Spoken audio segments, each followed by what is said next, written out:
मैं भी किसी की बख्तावर हूँ, मैं भी किसी की आसफा हूँ। मतलब इनके घर में जो बेटियां हैं वो बेटियां हैं, हम किसी की बेटियां नहीं हैं, हम किसी की इज्जत नहीं है।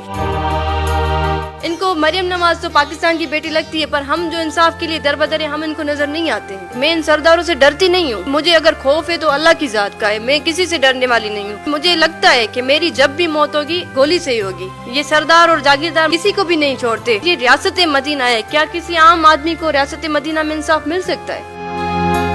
मैं इनको छोड़ने वाली नहीं हूँ। मैं ये जरूर वाज़ेह करूंगी कि अगर मुझे अल्लाह ना करे पाकिस्तान की अदालतों में मुझे इंसाफ नहीं दिया गया, तो जो इंसाफ फराम करने वाले इदारे जिनको अल्लाह पाक ने आज पावर देकर बिठाया है, तो मैं उन सब की शिकायत करूंगी अल्लाह से, और मैं इंशाल्लाह रोजे महशर इन सब से मैं हिसाब लेके रहूंगी। अस्सलाम वालेकुम नाज़रीन, आपका मेज़बान यासिर शामी आपकी खिदमत में हाजिर है और आप देख रहे हैं डेली पाकिस्तान। आज मैं पाकिस्तान की उस बेटी के साथ मौजूद हूँ जिनका नाम है उम्मे रुबाब। उम्र थी इनकी 18 साल, लेकिन हवा की इस बेटी ने इंसाफ लेने के लिए सर पर कफन बांधा और 200 से 250 के करीब अदालतों की पेशियां भुगत चुकी हैं। हर 15 दिन बाद एक नई तारीख दे दी जाती है। ये जब भी अदालत में जाती हैं तो नंगे पांव जाती हैं। ये इंटरव्यू में भी नंगे पांव बैठी हैं। ये नंगे पांव क्यों बैठी हैं इंटरव्यू में, ये भी हम इनसे पूछेंगे। 26 जनवरी 2018 को इनके भाई की शादी होना थी। बहनें भाई के लिए मेहंदी के बड़े ताल लिए शादी की खुशियों में शरीक थी। पूरा खानदान बेटे की शादी के लिए बेताब था। 17 जनवरी 2018 को अंदरूनी सिंध का एक जिला जिसका नाम दादू है, उसकी तहसील महड़ में फ्यूडलिज्म के नतीजे में जागीरदाराना और मुदब्बिराना जाबिराना निजाम में से सिंध के ऐवान के इक्तदारों में बैठे 2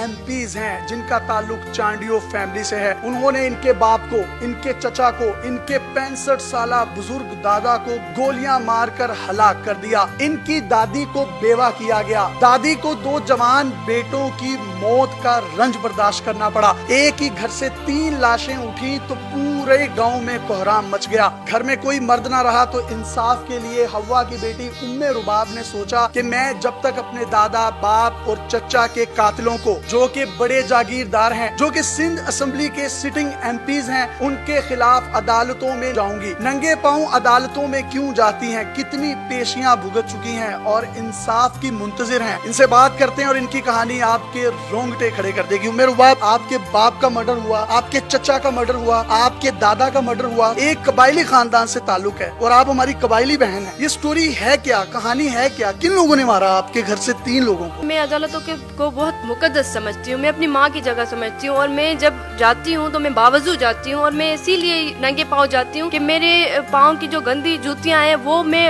अंदर मुकद्दस अदालतों में मैं ना लेके जाऊँ। हमेशा मैं यही कहती हूँ कि अदालतें जो हैं वो मजलूमों को इंसाफ देने के लिए, ये एक ही प्लेटफॉर्म है मजलूमों के पास। मेरे घर में जो 3 मैंने जनाजे उठाए, मेरे प्यारों के कत्ल का जो है इंसाफ मुझे वही अदालतें देंगी, तभी मैं अदालतों को इतना मुकद्दस समझती हूँ। आप इनके पाँव भी देख सकते हैं कि अभी भी इन्होंने जूते नहीं पहने हुए। सर्दी थी, जूते मैंने भी पहने हैं। मैंने इनसे कहा कि आप जूते पहन लें। इन्होंने कहा कि ये टोपी कितना मुकद्दस है कि मुझे अपने बाप, अपने चचा, अपने बाप के बाप यानी मेरे दादा, जो 3 कत्ल हुए, हमारी घर की दहलीज पर मेरे भाई की शादी थी, हम मेहंदी, ढोलक और खुशियां मना रहे थे। हमारे घरों में शहनाइयां बजनी थी, हमारे घरों से जनाजे उठे। फ्यूडलिज्म के अगेंस्ट खड़ी हुई हूँ और कभी भी अपना मुकदमा वापस नहीं लूंगी। अदालतों से मोहब्बत की वजह से नंगे पांव जाती हूँ कि कहीं मेरी जूतियों की गंदी खाक उस मुकद्दस अदालत को न लग जाए। कितनी पेशियां अब तक भुगत चुकी हैं अदालत में आप? 3 सालों से मैं ये केस लड़ रही हूँ और तकरीबन 200 पेशियां हो गई हूँ, क्योंकि हर 15 दिनों के बाद पेशी होती है। जब पेशियां होती हैं, आप नंगे पांव जाती हैं, तो कितनी दूर पैदल चल चल के जाती हैं और जो दूसरी पार्टी है उसके कितने कितने लोग अदालतों में खड़े होते हैं? मैं जब अदालत पहुंचती हूं तो तकरीबन इनके साथ 400 लोग होते हैं, इनके साथ असला होता है, बड़ी बड़ी गाड़ियां होती है, और मैं एक निहत्ती लड़की अदालत पहुंचती हूं और मैं ये 4 सालों से ये प्रेशर बर्दाश्त कर रही हूं। मेरा ईमान है कि मेरे साथ अल्लाह की मदद होती है और मेरे साथ बीबी ज़ैनब सलाम अलैहा की रिदा में लेकर जाती हूँ। मैं एक उनकी कनीज हूँ और मैंने उनसे सीखा है, ये करबला के मैदान से सीखा है कि जब कोई आपके साथ खड़ा ना हो तो आप हक के लिए एक औरत होकर اگر آپ آواز بلند کر سکتی ہیں تو میں نے یہ چیز ان سے ضرور سیکھی ہے. میرے ساتھ میری ماں کی دعائیں ہیں. آپ کو تاریخیں دے دی جاتی ہیں, اب تک 200 سے 250 تاریخیں پڑھ چکی ہیں. آپ گھر جاتی ہیں, دادی اماں پوچھتی نہیں ہے کہ آج میرے 2 جوان بیٹوں کے قاتلوں کا کیا بنا, میرے ہسبینڈ کا کیا بنا؟ یعنی اس بزرگ خاتون کو بھی بیوہ کیا گیا, اس کے 2 لختے جگر اس سے جدا کیے گئے, ان کو یتیم کیا گیا, چچا کے 2 چھوٹے معصوم بچوں کو یتیم کیا گیا, پھر باپ اور چچا جو مقتول ہیں ان کو بھی یتیم ان کے باپ یعنی ان کے دادا کو مار کر کیا گیا. دادی کا ری ایکشن کیا ہوتا ہے؟ مجھے سندھ کے لوگوں نے ایک بہادر بیٹی کا ٹائٹل دیا ہے, سندھ کی بہادر بیٹی. جب گھر پہنچتی ہوں نا تو میری ہمت وہاں پہ جواب دے دیتی ہے کہ جب میں دادی کے سامنے جاتی ہوں اور وہ مجھ سے پوچھتی ہیں کہ بیٹا آج کیا بنا, تو میرے پاس لٹرلی الفاظ نہیں ہوتے, اور ابھی بھی سوری میں بات نہیں کر پا رہی. مجھ سے جب دادی پوچھتی ہوں میں انہیں کیا کہوں کہ دادی آج بھی مجھے تاریخ دی گئی ہے. 3 سالوں میں میرے لیے جو سب سے مشکل ترین کام ہوتا ہے اس وقت میں دادی کو جواب نہیں دے پاتی. تاریخ پر ایک نیا بہانہ دادی کے ساتھ کرتی ہیں کہ مل جائے گا انصاف. بالکل میں ایسے ہی کہتی ہوں کہ دادی انشاءاللہ میں نے وچن کیا ہے, میں آپ کو آپ کے شہیدوں کے آپ کے بیٹوں کے لیے انصاف میں لے کے دوں گی, دادا کے لیے میں انصاف لے کے آؤں گی, میں اپنے بابا کے لیے انصاف لے کے آؤں گی. گھر کے بڑے میرے دادا, میرے چچا, میرے والد صاحب کو شہید کیا گیا تو مجھے ہی نکلنا پڑا انصاف کی خاطر, تو میں نکلی اور میں یہ اسٹرگل کر رہی ہوں. اور آپ یہ اسٹرگل کرتی رہیں گی مرتے دم تک. میں ان سرداروں سے ڈرتی نہیں ہوں, مجھے اگر خوف ہے تو اللہ کی ذات کا ہے, میں کسی سے ڈرنے والی نہیں ہوں. اگر کسی نے آپ کا مرڈر کر دیا تو مجھے اس چیز کی پرواہ نہیں ہے, کیونکہ کم از کم یہ ہے کہ جب سے میں کھڑی ہوں تو سندھ میں لوگ اویئر ہوئے ہیں اور وہ فیوڈلزم کے اگینسٹ بات کرنا شروع ہوئے. اصل میں ٹارگٹ یہی ہے کہ میں فیوڈلزم ختم کرنا چاہتی ہوں اپنے سندھ سے, یہ ظلم و ستم میں ختم کرنا چاہتی ہوں. عدالتوں سے انصاف نہیں مل رہا, 2 سے 2.5 سال ہو گئے آپ کو عدالت کے دھکے کھاتے ہوئے. عدالت کے پاس پروفز ہیں یا وہ ضمانت پر ہیں؟ شکوہ کیا آپ کو عدالت سے؟ میرے پاس گواہ موجود ہے, میرے پاس ثبوت موجود ہے, میں ثابت کرنے کے لیے تیار ہوں. کن لوگوں کے سامنے گولیاں ماری گئی تھی؟ میرے چچا ہیں, آئی وٹنس ہیں, 2 اور بابا کے کزنس ہیں, اور شاپ کیپرز وغیرہ ہیں, سب نے یہ اسٹیٹمنٹس دیے ہیں. یہ دن دہاڑے قتل کیا گیا تھا. 26 جنوری پہ میرے بڑے بھائی کی شادی تھی اور گھر میں یہ سمجھے کہ پہلی شادی تھی. میرے بابا بھی بہت ایکسائٹیڈ تھے اور اچانک سے 17 جنوری پہ یہ واقعہ ہو گیا. مطلب ایک خوشی کا ماحول جو تھا وہ پورا ماتم میں بدل گیا. آپ کے والد صاحب, چچا اور دادا کو نشانہ کیوں بنایا گیا؟ اس کی بنیادی وجہ کیا تھی؟ یہ سردار ہمیشہ چاہتے ہیں کہ سارے لوگ ہمارے غلام بن کے رہیں, اور میرے بابا پڑھے لکھے تھے تو وہ کبھی نہیں چاہتے تھے کہ ہم کسی کی جو ہے غلامی کریں. اور میرے والد صاحب کو یہ کمیٹی بنانے کی ضرورت اس لیے پڑی فیوڈلزم کے اگینسٹ, کیونکہ میرے بابا ایک بار کچھ اپلیکیشنز وغیرہ لے کر اس سردار کے پاس گئے اور یہی کہا کہ آپ کو تیل اور گیس کی رائلٹی ملتی ہے اور یہ آپ کی ٹرائب کے, کیونکہ سردار ہمیشہ مانا جاتا ہے کہ وہ باپ کی جگہ ہوتا ہے. تو میرے والد صاحب کہتے ہیں کہ اگر آپ نے کسی کو آزمانا ہے تو آپ اس کے ساتھ کلوز ہو اور آپ کو پتہ چل جائے گا ان کا. تو میرے والد صاحب بھی ان کے ساتھ کلوز تھے. جب کلوز ہوئے ظاہر ہے وہ سردار مانتے ہیں ایک ٹرائب کی. یہ آپ لوگ مزارے تھے, نوکر تھے؟ بالکل, یہ ہر کسی کو ٹرائب کے لوگوں کو ایسے ہی سمجھتے ہیں کہ یہ تابع دار ہیں ہمارے. تو میرے والد صاحب جب ان کے ساتھ کلوز ہوئے تو بابا نے دیکھا کہ وہ ہمیں نیچے بٹھاتے ہیں, کوئی عزت نہیں دیتے. میرے والد صاحب کی ایون اسپیچ پڑھی ہوئی ہے کہ اس میں کہہ رہے ہیں کہ ہم کھاتے پیتے اپنے گھر سے ہیں اور یہ ہمیں اپنا محتاج بنا رہے ہیں, ووٹ بھی ہم سے لیتے ہیں. کیونکہ دیکھیں نا, ان کو سردار بنانے والے بھی ہم ہی لوگ ہیں, ان کو ایم پی ایس بنانے والے بھی ہم ہی لوگ ہیں, ان کو طاقت ہم لوگ دینے والے. تو بابا نے کہا کہ ہم انہیں سردار نہیں مانتے, یہ کس حساب سے سردار مان رہے ہیں. یہ بالکل ایک ٹھیک بات کر رہے ہیں کہ ہم ایک ڈیموکریٹک کنٹری میں رہتے ہیں, اسلامی جمہوریہ پاکستان میں رہتے ہیں. ڈیموکریسی اور فیوڈلزم 2 اپوزٹ چیزیں ہیں. ڈیموکریسی میں آپ ووٹس کے ذریعے سے الیکٹ کرتے ہیں اپنے منتخب نمائندوں کو, جبکہ فیوڈلزم میں جو کاؤنٹ ہے یا جو ایک بڑا لینڈ لارڈ آدمی ہے جس کی زیادہ زمین ہے, اسی کی بدماشی ہے, اسی کی سرداری ہے, اسی کی جاگیرداری ہے, اسی کی زمینداری ہے, اسی کی زمین ہے, اسی کا خدا ہے, اسی کا آسمان ہے. وہ جو چاہے گا وہی ہوگا. یورپ میں فیوڈلزم جب اپنی انتہا پر پہنچا تو the history of feudalism by David ایک بڑی خوبصورت کتاب ہے, اس کو آپ ضرور اسٹڈی کریں. یورپ میں فیوڈلزم کے دوران کوئی شخص فیوڈلزم کے خلاف بات کرنا تو بہت دور کی بات ہے, اس ٹرم کو بھی یوز نہیں کرتا تھا. جاگیردار ان کے گلے کاٹ دیا کرتے تھے, ان کو زندہ دفن کر دیتے تھے, ان کے پیروں میں زنجیریں باندھ کر گھوڑوں کے پیچھے لٹکا کر گھسیٹا جاتا تھا. لیکن وقت جوں جوں تبدیل ہوا, ترقی یافتہ ممالک نے اپنے اندر سے فیوڈلزم کو ختم کیا. عمران خان صاحب ریاست مدینہ کی بات کرتے ہیں, اور ریاست مدینہ میں میں یہ سمجھتا ہوں ریاست مدینہ کی اس बच्ची, इस बेटी, इस बहन को इंसाफ दिलाना भी अदालतों का काम है। अदालतें अपना काम बेहतरीन अंदाज में कर रही हैं, लेकिन इसको एक टेस्ट केस बनाएं और इसका ट्रायल शॉर्ट करके इस बच्ची को इंसाफ फराहम किया जाए, जो अदालतों की दहलीज पर बावजू होकर बीबी ज़ैनब की रिदा लिए वहां पर कनीज बनी खड़ी रहती हैं और अदालतों के एहतराम में आज तक इनके मुंह से उफ नहीं निकला। और कहना यह भी है कि हर पेशी पर जो महीने में 2 से 3 होती हैं, 400 से ज्यादा लोग उन मुल्जिमान के साथ अदालतों में धन दनाते हुए आते हैं, असलहे लेकर आते हैं। इनकी उम्र यूनिवर्सिटीज, मदारिस, कॉलेजेस में पढ़ने की थी। इन्होंने काले कोट का मुंह देख लिया, इन्होंने अदालतों का मुंह देख लिया और इरादा सिर्फ यही है कि अपनी दादी को एक दिन जाकर जरूर बताऊंगी कि मैंने तुम्हारे हस्बैंड और तुम्हारे 2 जवान बेटों की मौत का बदला पाकिस्तान की अदालतों से इंसाफ की सूरत में ले लिया है। लेकिन अनफॉर्चुनेटली अभी तक इंसाफ जो है इनके दहाने पर नहीं पहुंचा। चीफ जस्टिस ऑफ पाकिस्तान, जो कि साबिक चीफ जस्टिस थे, साकिब निसार साहब, आप उनकी गाड़ी के आगे भी आई थी, वो क्या मामला था? उस वक्त पाकिस्तान के चीफ जस्टिस साकिब निसार साहब थे और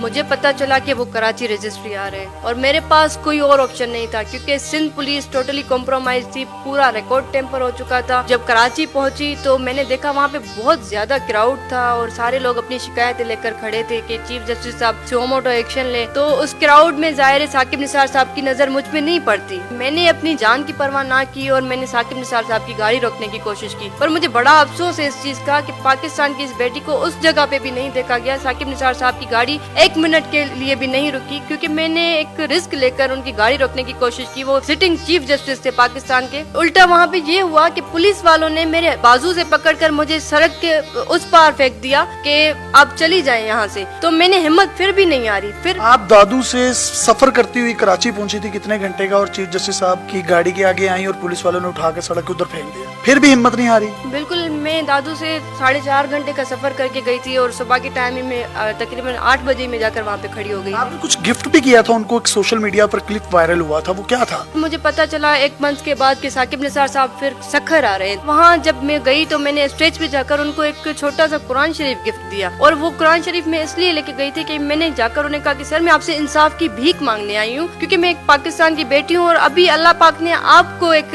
ताकत दी है कि आप मुझे इंसाफ दे सकते हैं। अगर आज आपने मुझे इंसाफ नहीं दिया तो रोजे महशर में अल्लाह पाक से आपकी शिकायत करूंगी। मैंने ये अल्फाज साकिब निसार साहब को कहे थे। साकिब निसार साहब ने मुझे इंसाफ नहीं दिलाया, पर वो मुझे जस्ट सिक्योरिटी देकर चले गए। मतलब वो चीफ जस्टिस थे, उनको भी ये नॉलेज थी कि सिंध के सरदार कितने इन्फ्लुएंशियल है, जस्ट सिक्योरिटी देकर वो भी रिटायर हो गए। आपको सिक्योरिटी देकर चले गए जिनका काम आपको इंसाफ देना था। क्या उनको भी लगता था कि आपको कोई खतरा है? ये कितनी गहरी बात है, एक लम्हे के लिए सोचिए, और कितनी एक पिंचिंग बात है कि चीफ जस्टिस ऑफ पाकिस्तान हो और वो आपको इंसाफ देने की बजाय सिक्योरिटी देकर चले जाएं। यानी उसको भी लगता है कि इस मुल्क में जो शहरी है उसकी जानो माल की हिफाजत अदलिया यकीनी नहीं बना सकती या इदारे यकीनी नहीं बना सकते, वो उसने खुद ही कोई सिक्योरिटी ले लेनी है, उसको थ्रेट है। यानी उनको लगता था आपको कोई खतरा है, तो ये बात ने आपको पिंच नहीं किया? मुझे तो ये बड़ी अजीब सी लग रही है। यही मुझे शिकायत है कि एक सिटिंग चीफ जस्टिस को भी लगता है कि एक बच्ची जो है 18 साल की, वो इंसाफ के लिए दर बदर है। मतलब सिंध के सरदार इतने इन्फ्लुएंशियल है कि इसकी जान को खतरा है। तो देखिए, मैंने पहले भी यही वर्ड्स कहे कि मुझे घर बैठे इंसाफ मिलना चाहिए था, मुझे इंसाफ नहीं दिया गया। सिक्योरिटी देने का मतलब आप भी समझते हैं, सब समझते हैं कि मतलब उनको भी, उनके भी नॉलेज में ये था कि वो कितने इन्फ्लुएंशियल है। वो सिटिंग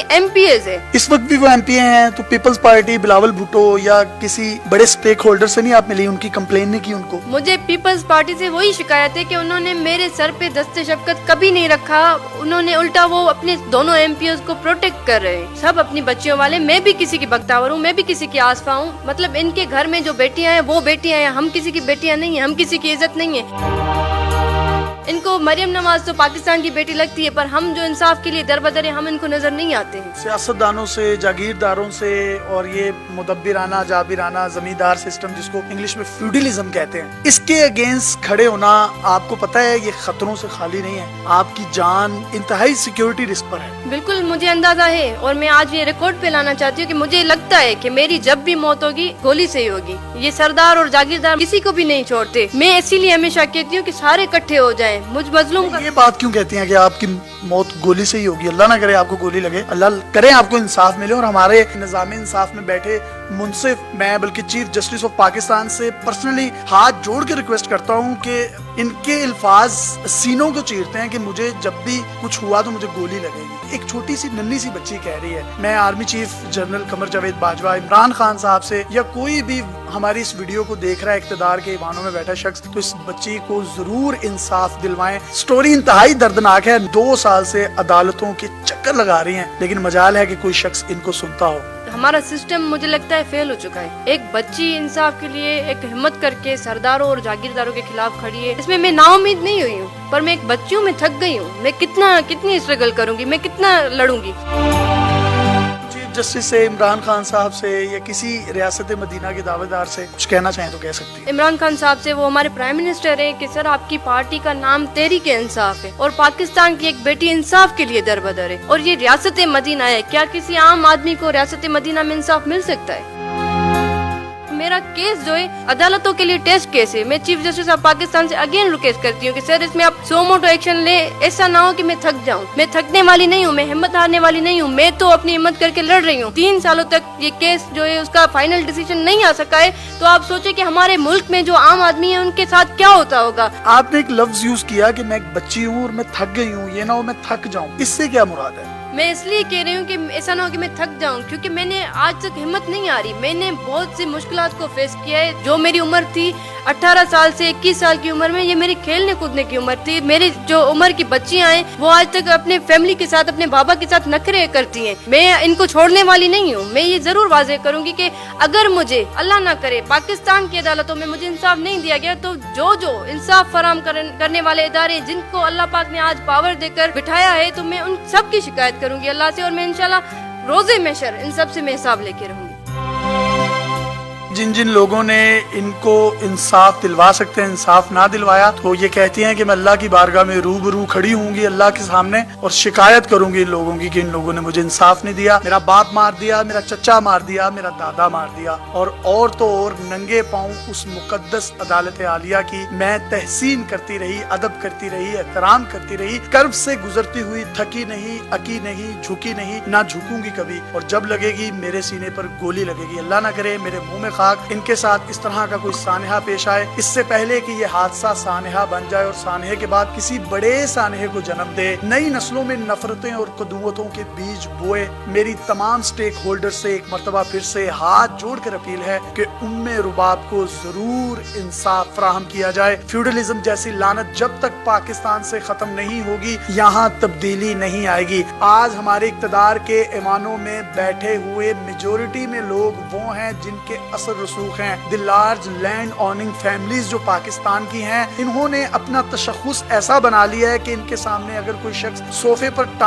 ٹانگ رکھ کر بیٹھنا تو بہت دور کی بات, ان کے قدموں میں اپنے گندے کپڑوں کے ساتھ بیٹھ جائے اور اس کی مٹی ان کے سفید کاٹن اور لٹھے کے کپڑوں پر لگ جائے, تو یقین کریں وہ ان کو جوتے مارتے ہوئے اپنے گھر سے باہر نکال دیتے ہیں. لیکن یہ نہیں سوچتے کہ جب دنیا سے جائیں گے تو سفید کاٹن یا لٹھا ہی ان کے جسم کی زینت بنے گا. دونوں ہاتھ کفن سے باہر رکھ لیے جائیں تو خالی ہاتھ آپ اس دنیا سے جائیں گے, اور منو مٹی کے نیچے آپ کے کفن کو میلا وہ مٹی کرے گی جس مٹی کا قرض اتارنے کے لیے پاکستان کے اداروں میں بڑے منصف بیٹھے ہیں, بڑے سیاستدان بیٹھے ہیں, وہ لوگ بیٹھے ہیں جن کی بات سنی جاتی ہے. ہم اپنے پلیٹ فارم سے اس بچی کی جتنی آواز بلند کر سکتے تھے ہم نے کی ہے. میں ایک مرتبہ پھر سے army chief justice of Pakistan اور وزیر اعظم عمران خان سے ریکویسٹ کروں گا کہ ان کو جلد از جلد انصاف فراہم کیا جائے, کہ اس سے پہلے آپ کی شکایت بھی اللہ کی بارگاہ میں لگے.